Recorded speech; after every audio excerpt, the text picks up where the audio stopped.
This channel does not promote any violent, harmful, or illegal activities. All content provided by this channel is meant for an education purpose only.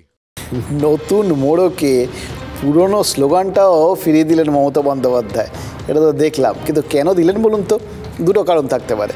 এক, তৃণমূলের বিরুদ্ধে তো মোটামুটি এই চুরি আর দুর্নীতির অভিযোগকেই হাতিয়ার করেছে বিজেপি। প্রতি পদে ওই বিজেপির সমস্ত নেতা তারা তো তোপ দাগছেন তৃণমূলের দিকে। আর অমিত শাহ কলকাতার বৈঠকে পাখি পড়ার মতো বুঝিয়ে দিয়ে গেছেন যে বাংলার মানুষের সামনে এই দুর্নীতির ইস্যুকে একদম হাতিয়ার করতে হবে, একদম খুল্লা তুলে ধরতে হবে।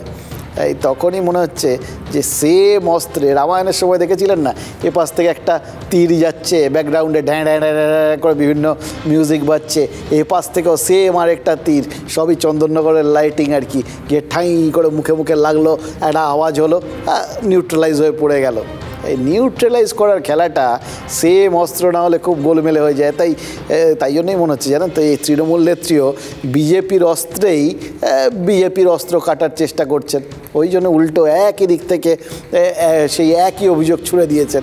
মানে একই অভিযোগ, দুর্নীতি, তার অস্ত্রের এখন দুটো ফলা, একটা ফলা বিজেপির দিকে ঘোরানো আর একটা ফলা তৃণমূলের দিকে। খুব রিস্কি গেম কিন্তু। মানে আমাদের রাজনীতিটা খেয়াল করে দেখুন, দুটো মেন দল এই মুহূর্তে, একদল শাসক, একদল প্রধান বিরোধী, দুজনের দিকেই একই সোর্ড, একই ধার। কোন দিকে একটু ইধার উধার হয়ে গেলে কিন্তু কাটা পড়ার মানে সমূহ সম্ভাবনা, বিপজ্জনক খেলা। এই দোফলা অস্ত্রের মতোই মমতা বন্দ্যোপাধ্যায়ের স্লোগানেরও কিন্তু দুটো ফলা হতে পারে জানেন তো। একটা তো এতক্ষণ বললাম, এবার দ্বিতীয়টা বলি। যে স্লোগান রাজীব গান্ধীর কংগ্রেসের বিরুদ্ধে একটা সময় বিজেপি সহ বিরোধীরা সবাই দিত, সেই স্লোগানই বিজেপির বিরুদ্ধে ঘুরিয়ে ব্যবহার করে ওই পুরনো স্লোগানের কথাটাই কি লোকজনকে মনে পাড়িয়ে দিলেন এই তৃণমূল নেত্রী। এটা তো আবার কংগ্রেসকে কোনো বার্তা পাঠানো হয়ে গেল না তো। দেখুন, রাজনীতিতে কিন্তু কোনো কিছুই একেবারে অসম্ভব না। সবাই সবসময় দু তিনটে জিনিস অপশানস রেখে কাজ করেন। কি করেন? যে অন্তত একটা জিনিস নিশ্চিত, অপোনেন্টকে চাপে রেখে দাও। চাপ লেনে কা নেই দেনে কা হ্যায়, এটা একদম পুরো রাজনীতির আপ্তবাক্য। দিল্লিতে ইন্ডিয়া জোটের বৈঠকে মমতা বন্দ্যোপাধ্যায় বলে এসেছেন যে এ রাজ্যে তারা কংগ্রেসের জন্য দুটো আসন ছাড়তে তৈরি, যে দুটো আসনে কংগ্রেসের জেতার সম্ভাবনা সবচেয়ে বেশি, সেই দুটো আসনই শুধু তারা ছাড়তে পারেন, এর বেশি আর ছাড়বেন না, এটাও মোটামুটি বুঝিয়ে এসছেন।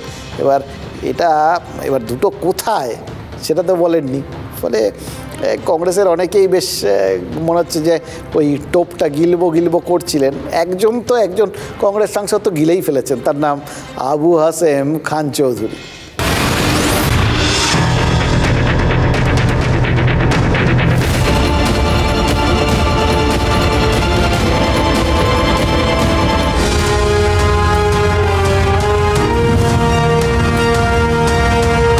তৃণমূলের ডেফিনেটলি একটা ভালো পার্সেন্টেজ লোক আছে এখানে, সেটা সিপিএমের নাই। তাতে প্লাস তৃণমূল করবে না, ভোট বাড়বে উভয় পক্ষে। আমাদের লোকরা যেখানে আছে আর তৃণমূল দাঁড়াবে, তৃণমূলের ভোটটা আছেই, প্লাস আমাদের ভোটটা ওদের পাবে, এটা আমরা আশা করছি এবং আমাদের লোককে বলছি কি যদি জোটায় এরকম করে করতে। খানিকটা বাস্তবমুখী কথাবার্তা বলেছেন, কারণ কংগ্রেস যারা প্রকৃত কংগ্রেস তারা কখনো সিপিএমের সঙ্গে জোটে যেতে পারে না। কংগ্রেসের রক্তে এটা হতে পারে না যে সিপিএমের সঙ্গে জোটে যাওয়ার ফলে কোনো প্রকৃত কংগ্রেস কর্মী তিনি তার মন থেকে সিপিএমকে সমর্থন করতে পারবেন না। কেউ রাজনীতিতে হিসেব করে, কেউ লাভ ক্ষতি দেখে, কেউ লাল খাতা, সাদা খাতা, সবুজ খাতা হিসেব লেখে।